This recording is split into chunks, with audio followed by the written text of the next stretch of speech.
Bueno, pues, queridos hermanos, ustedes que se reúnen a menudo, con periódicamente, en grupos de oración, para estar con nuestro Señor, responden a la primera parte, donde nuestro Señor ha dicho: ¿qué buscáis? Te estamos buscando a ti, en la escuela de María.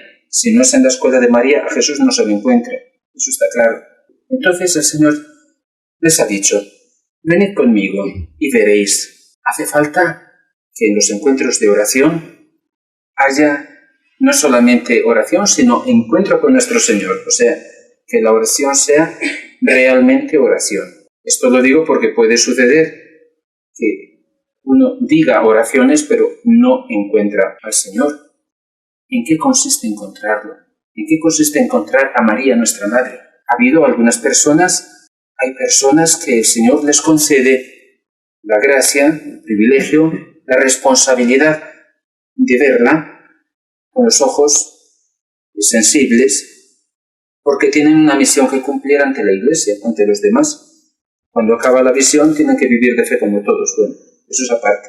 Pero el hecho de ver a nuestro Señor o a la Virgen Santísima, si consistiera en verlo con los ojos o en verla con los ojos de la cara, pues realmente sería una gran injusticia. Sin embargo, nuestro Señor no hace injusticias y nos pone a todos, en condiciones de poder verlo, poder verla si queremos, no con los ojos de la cara, ni siquiera con los ojos de la imaginación, con los ojos del corazón, los ojos de la fe. ¿Y en qué consiste verla? ¿En qué consiste ver a nuestro Señor? Consiste que nuestro corazón y el suyo se encuentren. Si no hay ese encuentro de dos corazones, no salta la chispa del amor. No se crea el arco voltaico, que sea un encuentro de corazones. Y no quiero decir con esto encuentro de dos sensibilidades, de dos emotividades. No es eso. El corazón, en realidad, es mucho más que el símbolo de la emotividad o de la sensibilidad. Es el símbolo de la voluntad. Hace falta que nuestra voluntad se encuentre con la suya, con la voluntad de Jesús, que da la casualidad es la misma voluntad de María, que da la casualidad es la misma voluntad del Padre Eterno, porque no tienen varios corazones, tienen uno solo. Piensen qué maravilla es esta. La Santísima Trinidad, el Padre, el Hijo y el Espíritu Santo son tres personas, pero la cosa maravillosa es que son uno solo. ¿Y por qué son un único ser? Porque tienen un único corazón, una sola voluntad. Esa es la sustancia de Dios, la esencia de Dios, lo que es. Y por eso que tienen una única voluntad, son iguales, son felices. Uno vive en el otro, uno quiere lo que quiere el otro. ¡Qué maravilla! Y todas las perfecciones de Dios están en común, las condividen, las comparten. Son por eso un único Dios, un único ser, inseparable. Si tuvieran tres voluntades, estas tres personas no serían Dios, no serían perfectos. Lo que uno tuviera no lo tendría el otro. Serían infelices. No teniendo todo, no podrían hacer felices a los demás. Tienen una sola voluntad. Teniendo esa única voluntad y viendo que son felicísimos y que toda su vida y todo su ser viene de tener una sola voluntad, estas tres personas han querido participar ese mismo regalo a todos sus hijos. Y ese es el gran proyecto de Dios. El proyecto de Dios no fue solamente el capricho de decir vamos a hacer la creación. O, por ejemplo, vamos a salvar a estos pobres hombres porque si no van al infierno, vamos a hacer algo por ellos. Es mucho más que eso. Eso es una parte apenas. El proyecto de Dios, antes que hubiera sombra de pecado, fue hacer la criatura para que la criatura se le pareciera tanto que pudiera recibir todo el amor de Dios y darle todo el amor a Dios. Dios ha querido tener otro Dios, por así decir, un Dios creado, el que es increado. Dios ha querido tener un Dios creado al cual poder amar infinitamente y del cual poder ser amado. Ese es el objeto de Dios, en eso está su gloria. Ese es su ideal, poder dar su herencia, su heredad a alguien que la pudiera recibir sin echarla a perder completamente y poderle restituir en amor. Pues bien, eso quiso hacerlo Dios con Adán y Eva, que los creó inmaculados, les ofreció, más aún, hasta les dio el regalo, pero ellos no lo recibieron. Lo rechazaron porque prefirieron hacer su propia voluntad humana y no la voluntad divina que Dios les ofrecía para que fuera su vida, su tesoro, su felicidad, su gloria. Prefirieron hacer su propia voluntad humana y pecaron por ese motivo. Entonces Dios, viendo que su voluntad santísima venía rechazada como si no valiera nada, despreciada, expulsada, la volvió a tomar, pero no dijo, ya no la vuelvo a dar. No dijo esto.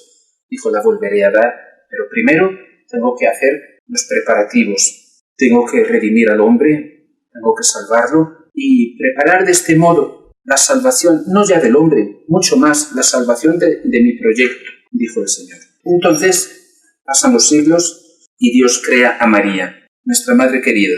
Y este es el prodigio de los prodigios. Dios ha agotado su arte creativa, su arte creadora, creando a María.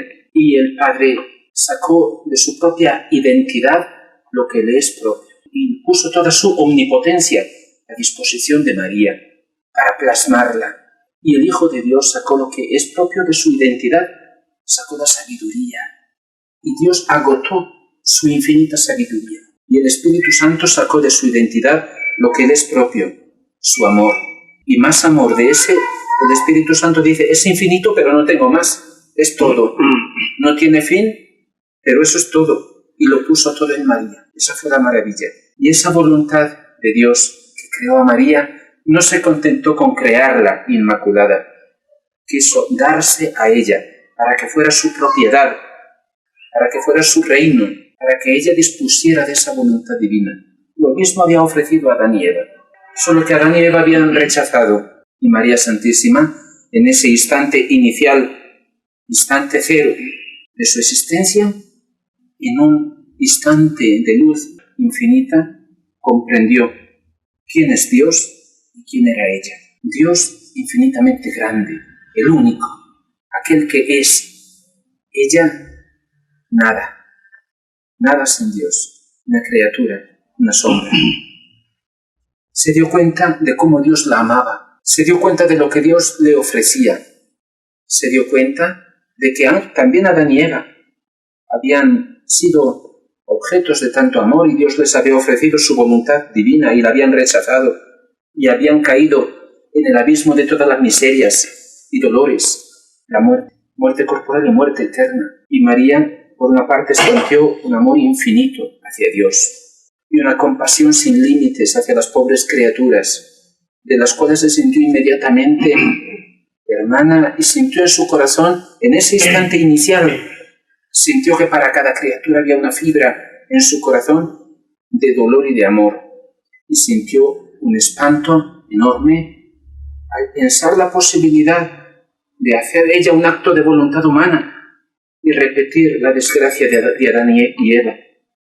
Y María, en ese instante inicial, antes de conocer su propia voluntad, no quiso conocerla, la entregó a Dios, hizo que Dios fuera el dueño exclusivo de su voluntad. No existe un sacrificio más grande que este. Cualquier otro sacrificio no vale nada. Yo no sé si San Pablo, cuando hablaba de la caridad, aunque hiciera milagros, aunque hablara en lenguas, aunque diera mi cuerpo al fuego, aunque distribuyera todo lo que tengo a los pobres, si me falta la caridad, no tengo nada. Yo no sé si San Pablo pensaba a esto que estoy diciendo. No hay sacrificio más grande, no hay amor más grande que el de entregar no una cosa, no una persona, no la salud, no la vida corporal, sino el cheque en blanco de nuestra voluntad. María, bendita sea, porque ha creído. Se lo dijo su prima, Isabel, la primera de las bienaventuranzas. Dichosa tú porque has creído. Y María creyó. ¿Qué significa creer? No significa decir el credo, es mucho más. Creer significa, y esto lo van a entender yo creo todos, entregar un cheque en blanco firmado. Piensen, los que tienen cualquier cosa en el banco o cualquier cosa que sea, poder entregar a otra persona un cheque en blanco firmado. Significa que esa persona puede escribir en ese cheque lo que le guste, lo que le parezca bien, todo. Le puede pedir todo. Y el otro no puede conservar nada. Se ha entregado totalmente. Esto es la fe. La fe es el cheque en blanco firmado y entregado a Dios. Dios no se queda atrás, queridos hermanos. Dios, como es infinitamente más bueno y más generoso, entrega otro cheque en blanco firmado por Él y se llama esperanza. Es un cambio de cheques, es un cambio de voluntades. Eso hizo Dios con María, eso hizo María con Dios. Por eso es que, teniendo ella esa voluntad divina, como suya propia, no como la voluntad simplemente de otro, sino como suya, ¿ven la diferencia? Pudiendo obrar obras infinitamente santas, omnipotentes, eternas, divinas, María pudo concebir a Dios y lo hizo su Hijo. Y todo lo demás de ahí se deriva. Pues bien, eso María. María recibió por gracia lo que Dios es por naturaleza, ni más ni menos. Cuando Jesús dice en la última cena, quien me ve a mí, ve al Padre. Bueno, Señor, te has quedado a medio camino. Perdona que te lo digo, porque interpreto muy bien, sé que interpreto muy bien tu pensamiento cuando te digo, el que te ve a ti, ve al Padre, sí, pero no completo. Para ver al Padre completo, hace falta ver juntos a Jesús y a María. Jesús y María nos dicen juntos lo que es el Padre, porque María tiene la paternidad del Padre, que se llama maternidad, pero es la misma cosa. Es su amor virginal, fecundo, en modo divino, capaz de dar la vida, no solamente la existencia de las criaturas, sino la vida con mayúscula, que es Dios. Bueno, queridos hermanos, el anuncio del reino es esto. Dios, mientras ha tenido gente que lo ha servido, por muy bien que lo haya servido, no ha reinado todavía. Dios, aunque haya tenido gente que se ha sometido, que se ha resignado con abnegación, con resignación, no ha quedado satisfecho. Su amor pide mucho más. Aunque haya tenido servidores, necesita un hijo. Piensen en el caso de Abraham. Y esta es una cosa importantísima para uno que quiere entender el pensamiento de Dios en la Sagrada Escritura. Toda la Sagrada Escritura, desde el principio al final, presenta como un doble modelo de comportamiento ante Dios. Aparte, el modelo que no hay que seguirlo del pecado. El pecado es la rebelión, el pecado dice no quiero. Bueno, ahora vamos a ver el que dice sí quiero. Y el siervo dice sí Señor, mientras que el hijo dice sí Padre. Abraham, tenía un siervo bueno, fiel, que no era de su sangre, que era un extraño, que lo servía con fidelidad. Y su problema, el problema de Abraham, es el mismo problema de Dios. Yo me voy de aquí, ¿y para quién será todo lo que yo tengo? Decía. Y el Señor le aseguró que le daría un descendiente. Mejor dicho, después el Señor dice muchos, innumerables descendientes. Y al final no habla el Señor siquiera de muchos descendientes, sino de la descendencia. Y San Pablo nos explica que es Cristo. Bueno, pues oye Abraham que el Señor le asegura que no obstante ser viejo y su mujer vieja y además estéril, no obstante que humanamente ya habían perdido toda posibilidad y esperanza, Abraham creyó en Dios. Y entonces, ¿qué pasó? Que en un primer momento su mujer, Sara, le dijo, bueno, ahí tienes a mi sierva, a mi esclava, tómala como esposa, tal vez ella pueda concebir un hijo y yo lo adopto como si fuera mío. Y entonces obraron en buena fe. Y Dios no se lo reprochó porque la ley moral todavía no había sido especificada. Obró con sinceridad y con buena fe. No sabía cómo estaban las cosas todavía. Y el Señor le dice, no, querido Abraham, no es así, no era eso lo que yo te decía, porque no te das cuenta que el hijo de la esclava es también un esclavo, nunca será el hijo legítimo, por más que sea hijo tuyo. Entonces, le dice el Señor, yo cuando te hablaba de un hijo heredero, me refería a un hijo de la mujer legítima y verdadera. ¿Cómo era posible? Bueno, intervino Dios, y no obstante la edad y la imposibilidad, Sara concibió un hijo. Ya lo demás ya lo saben. Entonces ya ven que hay una doble figura, el siervo y el hijo. Antes de venir nuestro Señor al mundo y de cumplir la redención, el hombre, por más que estuviera arrepentido, Adán, por más que se arrepintió, pudo ser un siervo de Dios, pero no un hijo. Para volver a ser hijo se necesitaba que el hijo, por naturaleza de Dios, hecho hombre, nos regalara su identidad de hijo. Se necesitaba eso. Entonces en el Antiguo Testamento todos fueron siervos de Dios, siervos buenos y fieles, que entraron en la gloria y en la alegría de su Señor. Solo con la redención, aplicando la redención mediante la Iglesia, los sacramentos, el hombre vuelve a ser hijo de Dios. Y San Juan, el apóstol, dice en su primera carta esta expresión que es importantísima. Dice, hermanos, ahora somos hijos de Dios y lo somos realmente. No es una forma de decir, pero, dice él, todavía no se ha manifestado lo que seremos, habla en futuro. Sabemos que cuando se manifestará, seremos semejantes a Él porque lo veremos así como Él es. ¿O de qué está hablando? ¿De cuál semejanza? Ser semejantes a Él en el futuro. Era la semejanza que el hombre tenía con Dios antes del pecado y que perdió con el pecado. Lo veremos como Él es. ¿Qué significa?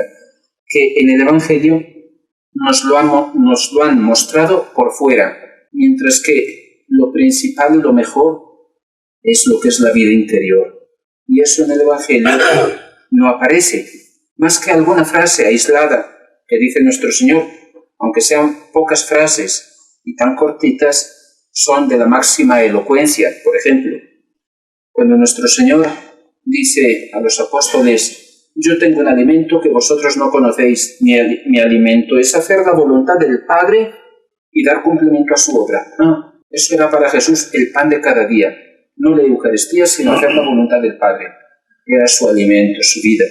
Él dice, por ejemplo, yo no puedo hacer nada por mí mismo. El Padre que vive en mí, Él hace sus obras. Él nos enseña que es la única cosa que le interesa a Dios. No le interesan nuestras virtudes, porque esas son suyas. No le interesan nuestras capacidades, lo que seamos capaces según nosotros, porque es un regalo suyo. Le interesa nuestra disponibilidad, el estar dispuestos, el estar deseosos de hacer cualquier cosa el Hijo nos mande hacer. Qué hermoso es también esto. Otro paréntesis abro. ¿Recuerdan las bodas de Caná? El primer milagro que hizo Jesús. ¿A petición de quién hizo el milagro? A petición de María. Muy bien. ¿Y María cómo pudo hacer que su hijo cambiara de idea? Así de repente. Porque un momento antes le dice, mujer, ¿y qué nos interesa a ti y a mí? Que no tienen vino. Bueno, ¿y a nosotros qué? No ha llegado todavía mi hora. Y sin embargo, un momento después llega su hora. ¿Qué es lo que ha pasado? ¿Qué cosa ha sucedido? María se ha dirigido a los siervos y les ha dicho, haced lo que mi hijo os diga. María está diciendo en todas sus apariciones la misma cosa, hijos míos, haced lo que mi hijo os está diciendo. Los siervos se pusieron de repente en actitud de obedecer. Interiormente, el corazón de ellos decidió hacer cualquier cosa que el Señor les hubiera dicho. Aún las cosas más impensables, como fue sacar agua de un pozo para dar de beber a la gente que estaba esperando el vino. Una cosa absurda. Estaban dispuestos a hacerlo. Cuando Jesús vio esto, para él fue la señal que le daba el Padre Celestial de que la hora había llegado. Se encendió el semáforo verde para el Señor y el Señor pudo proceder, pudo ir adelante. Entonces significa que los siervos de repente tomaron la actitud de hijos. Dejaron de ser siervos y en ese momento se comportaron como hijos. ¿Por qué? Porque el corazón de ellos se puso en sintonía con el corazón del Hijo Jesús. Ven entonces que están los siervos y están los hijos. Y nosotros somos hijos, muy bien. Pero San Juan hablaba en futuro. Se manifestará. Seremos, futuro, semejantes a Él. Lo veremos, futuro, como Él es. Y San Pablo nos dice, y se completan estas explicaciones. San Pablo dice, mientras el hijo es menor de edad, es un niño, aunque es heredero, aunque tiene derecho a la herencia, todavía no se la dan. Se comporta como un siervo, es semejante en todo a un siervo, en el modo de pensar, en el modo de comportarse, en las motivaciones que tiene para hacer las cosas, se comporta como un siervo y está bajo la tutela de maestros y de educadores que tienen cuidado de él hasta que llegue el momento establecido por el Padre. Entonces tenemos estas tres figuras ante Dios Padre, la del Hijo, o sea, la del siervo, la del Hijo que es menor y la del Hijo mayor que es Jesús. Ante Jesús lo mismo, tenemos estas tres figuras, la del siervo, y el Señor en la última cena dijo a los apóstoles, ya no os llamo siervos, os llamo amigos, porque todo lo que he oído de mi Padre yo lo he hecho conocer a vosotros, os lo he dado a conocer. Sin embargo, después de la resurrección, ya no los llama siquiera amigos. Por ejemplo, a Judas le dijo, amigo, ¿a qué has venido? Con un beso traicionas al Hijo del Hombre. Después de la resurrección, el Señor ya no les llama amigos, les llama hermanos. Dice a María Magdalena, ve a decir a mis hermanos que me precedan en Galilea, allí me verán. Entonces, como ven, hay un acercamiento cada vez más de familiaridad, de intimidad, de compartir la vida, de ser de su carne y de su sangre. San Pedro dice que con estos dones hemos sido hechos partícipes de la naturaleza divina, nada menos. Nada menos. Y sin embargo, el mismo San Pedro, el primer Papa, dice también esta frase en su segunda carta, que tengamos los ojos puestos con esperanza en aquella, él la ve desde lejos, en aquella gracia que se os dará cuando Jesucristo se revelará. Sabía a qué cosa se refería, al don, al regalo de la divina voluntad. Última cosa, por lo tanto que digo, último paso en esta explicación. Nuestro Señor hizo los preparativos para su reino. Él es el Rey. ¿Dónde estaba su reino? Dentro de él y en María. Cuando los fariseos, que no lo amaban, que no creían en él, que no eran discípulos, le preguntaron, ¿cómo viene el reino de Dios? ¿De qué forma viene? Nuestro Señor respondió, el reino de Dios no viene en un modo sensible, vistoso, aparatoso, que se pueda decir está acá o está allá. No, porque el reino de Dios está en medio de vosotros, en medio.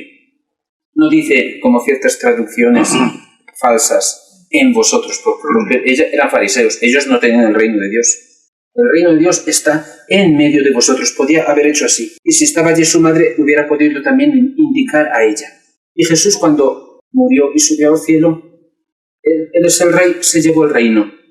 Y María Santísima, cuando fue asunta al cielo, se llevó el reino.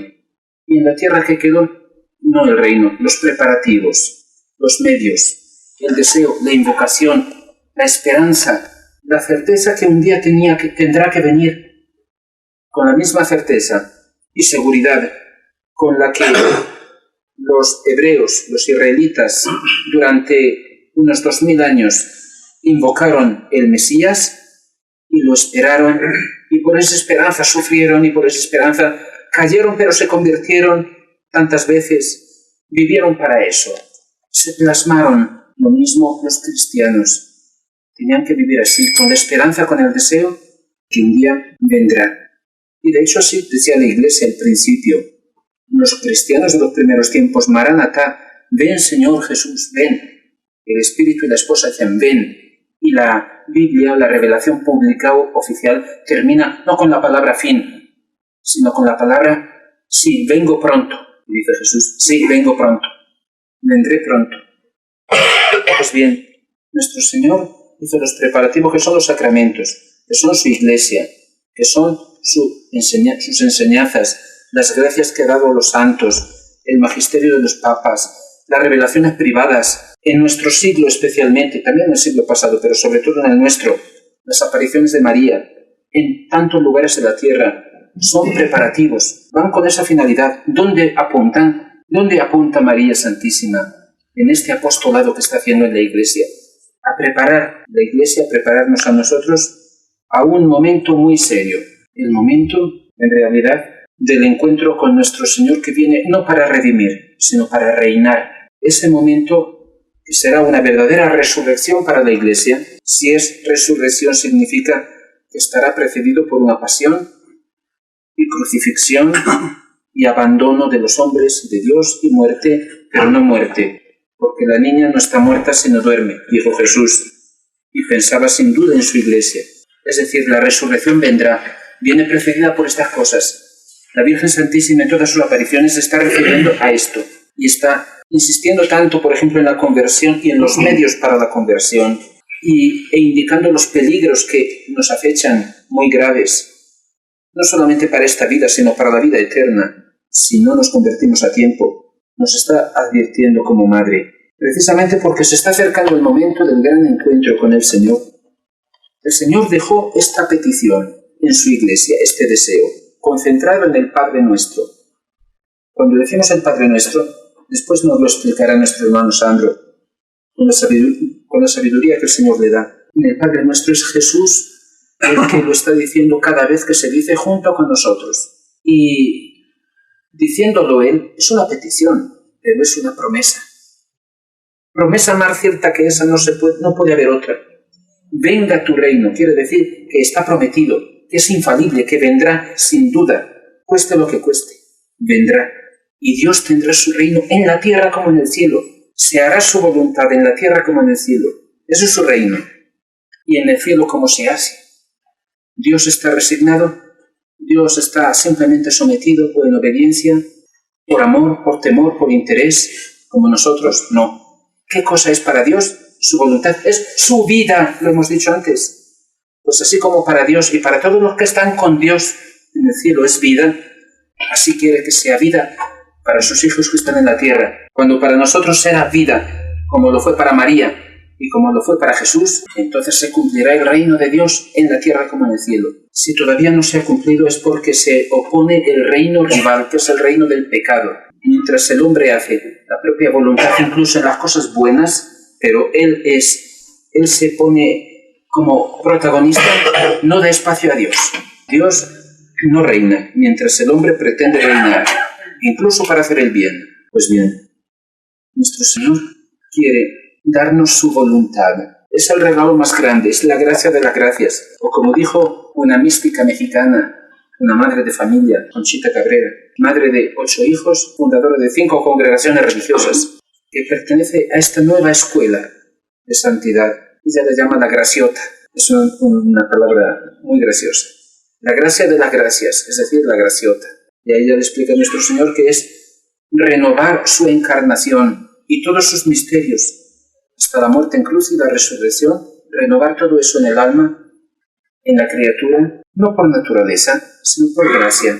Este reino nuestro Señor ha querido regalarlo cuando los preparativos han llegado al punto máximo.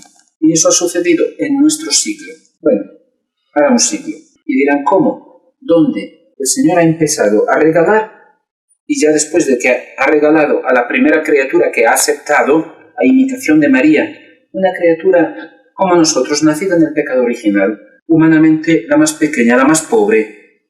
Su nombre, Luisa Picarreta, natural de un pueblo del sur de Italia, Corato, provincia de Bari, la región de Puglia, vivida desde 1865 a 1947. Esta alma que vivió 70 años en una cama, en condición de víctima de Jesús, con Jesús, víctima voluntaria, viviendo continuamente la pasión de Cristo en su propia carne y en su propio espíritu, nutriéndose exclusivamente de Eucaristía por todos esos años, siempre bajo obediencia de sus confesores, que entre otras cosas le impusieron escribir todas las intimidades que el Señor le revelaba a diario sobre su divina voluntad, donde el Señor le da toda la ciencia sublime, maravillosa, celestial de lo que es la divina voluntad, la historia de amor y de dolor de su voluntad, y a ella se la regala, se la da y le dice, ahora ya que tengo el original, puedo hacer las copias, es mucho más fácil. A ti te toca abrir las puertas, ya después podrán entrar los demás, los que quieran, los que deseen entrar. Entonces yo vengo a decir, las puertas están abiertas, entren hermanos. Díganle a Jesús una sola cosa, Jesús, ¿dónde vives? Maestro, ¿dónde vives? Venid y veréis. Y él vive, ¿saben dónde? No en una cabaña, ni en una casa de ladrillos. Él vive en la voluntad del Padre. Entonces, Maestro, ¿dónde vives? Maestro, ¿qué es de tu divina voluntad? ¿Qué he oído decir que se vive en ella? ¿Qué es eso? Ven y verás. Y después se lo contarán a todos. Se lo contarán a sus hermanos. Y cada uno condivida con su hermano el poco o mucho conocimiento y experiencia que tenga. Aunque uno tenga muy poquita experiencia de Jesús, que no la tenga para él, que la condivida con otro. Si un cristiano no es levadura, es solamente masa, no es cristiano todavía. Un cristiano tiene que ser contagioso. Nuestros hermanos tienen derecho, pobrecitos, a recibir de los que han sido más afortunados, como somos nosotros, eso que es nuestra fortuna. Hermanos que están en grupos de oración, no se cierren en el palacio de marfil de decir, ¡ay, qué bien que estamos nosotros aquí! No, porque eso sería espíritu de fariseo. No hagan eso. Es estar con el Señor y después, apenas tengan ocasión de encontrar a un hermano, condividan lo que el Señor les ha dado, les ha puesto en el corazón. En este caso, este tesoro de su reino, de su divina voluntad. He encontrado la perla preciosa, la vendo, doy todo con tal de tenerla. ¿Por qué no haces tú lo mismo? El Señor no pide tanto. El Señor dice, te quiero regalar mi voluntad. No quiero que tú la veas como la voluntad simplemente de Dios, que no es tuya, sino que sea, además de ser de Dios, también tuya. Que tú puedas disponer de ella. Que tú digas, a Dios, Dios mío, lo que tú quieres yo lo quiero. No me importa qué cosa sea, no tiene importancia. Lo importante es que tú lo quieres y yo lo quiero. Y queremos juntos. Yo en tu querer, tú en el mío. ¿Quién nos podrá separar? Nuestro Señor no pide tanto. Dice, dame tu voluntad y te doy la mía. No es tanto. Ya hemos dicho que es el sacrificio más grande que se puede hacer. Aunque a uno lo fusilaran, no sería el sacrificio más grande mientras no diera su voluntad al Señor. Entonces, no seamos tontos. Demos al Señor esas 2 moneditas que no valen nada y que valen tanto, que son nuestra voluntad y que las tenemos por 5 minutos. La vida dura 5 minutos, hermanos, no dura tanto. Y el Señor dice, dame eso que te he dado para poder tener yo el pretexto de darte con justicia y con verdad mi divina voluntad. Bueno, ahora ya que saben el secreto, ahora ya que saben que el Señor dice, dame tu voluntad que te doy la mía, vamos a pedirla. Después vendrá lo que hay que hacer después. Después se lo explicaremos poco a poco. Por ahora es solamente el anuncio. El Señor les dice, dadme vuestra voluntad, que yo os quiero dar la mía. Eso es todo. Después vendrán las explicaciones. Primero, digámosle que sí, con la fe. El cheque en blanco, firmado, porque nuestro Señor nos quiere dar el suyo, firmado por Él. ¿Se dan cuenta? Entonces, les pido por favor que se pongan de pie, que cierren por un instante los ojos y que con los ojos del corazón, ayudando a los ojos de la fantasía, cada uno se imagine a nuestro Señor. Se lo pueden imaginar como maestro, adulto, o bien crucificado en su pasión, o bien resucitado, como se mostraba a los apóstoles, de cualquier forma. Pueden imaginárselo. Imagínense, porque es verdad que en este momento nuestro Señor, en este día 30 de noviembre de 1992, el Señor se está acercando, se acerca a cada uno, os está mirando en los ojos. El Señor os ha dicho una cosa de la máxima seriedad y en este momento, hijo mío o hija mía, ¿cuál es tu respuesta? No me tengas sobre las espinas, no me tengas en angustia, dime que sí. Para eso me he encarnado, para eso he vivido y he muerto en cruz, para eso hice la creación, para eso te he dado a mi madre, para eso, y te he dado a mi divino espíritu, para eso, y te he hecho hijo de Dios, para eso. ¿Qué me respondes? Ahora que llegamos al punto final de mi proyecto, ¿vas a dudar? ¿Vas a decir, no me atrevo? ¿Vas a decir, me pide demasiado? No mires lo que el Señor te pide, mira lo que te ofrece. Y entonces, con libertad, todo aquel que se sienta dispuesto, el que no se sienta dispuesto esté callado. El que se sienta dispuesto que repita mis palabras. Señor Jesús, Señor Jesús, yo creo en ti. yo creo en ti. Tú eres la verdad. Tú eres la verdad. Tú no me engañas. Tú no me engañas. Tú me ofreces tu voluntad. Tú me ofreces tu voluntad. Tú no ves la hora de dármela. Tú no ves la hora de dármela. Me quieres hacer feliz. Me quieres hacer feliz. Me quieres hacer ser Dios. Me quieres hacer ser Dios. Por gracia, no por naturaleza. Por gracia, no por naturaleza. Yo creo en ti, Señor. Yo creo en ti, Señor. Te respondo que sí. Te respondo que sí. Te entrego mi voluntad. Te entrego mi voluntad. Ya es tuya. Ya es tuyo. Haz de mí lo que tú quieras. Haz de mí lo que tú quieras. Mi respuesta te la doy junto con María. Mi respuesta te la doy junto con María. Con sus palabras. Con sus palabras. El día de la Anunciación. El día de la Anunciación. Ella te dijo: Ella te dijo: He aquí la esclava del Señor. He aquí la esclava del Señor. Hágase en mí según tu palabra. Hágase en mí según tu palabra. Hágase en mí tu adorable voluntad.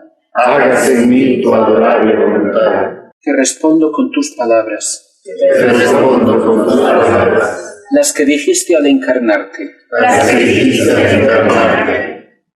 Aquí me tienes, oh Padre. Aquí me tienes, oh Padre. Que vengo para hacer tu voluntad. Que vengo para hacer tu voluntad. Te respondo con tus palabras. Te respondo con tus palabras. En el huerto de los olivos. En el huerto de los olivos. Nunca más mi voluntad. Nunca más mi voluntad. Ni siquiera para respirar. Ni siquiera para respirar. Sino la tuya se haga. Sino la tuya se haga. Bueno, nuestro Señor ha tomado nota.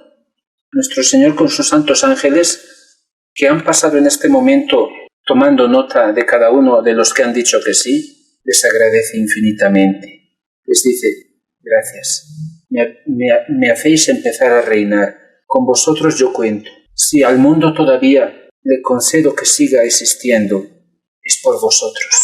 Si me encarno, es por vosotros. Si muero en una cruz, es por vosotros. Si resucito, es gracias a vosotros. Si me encarno en la Santa Misa en una hostia y en un poco de vino, lo hago solo por vosotros. En vosotros tengo mis esperanzas. Ahora sí.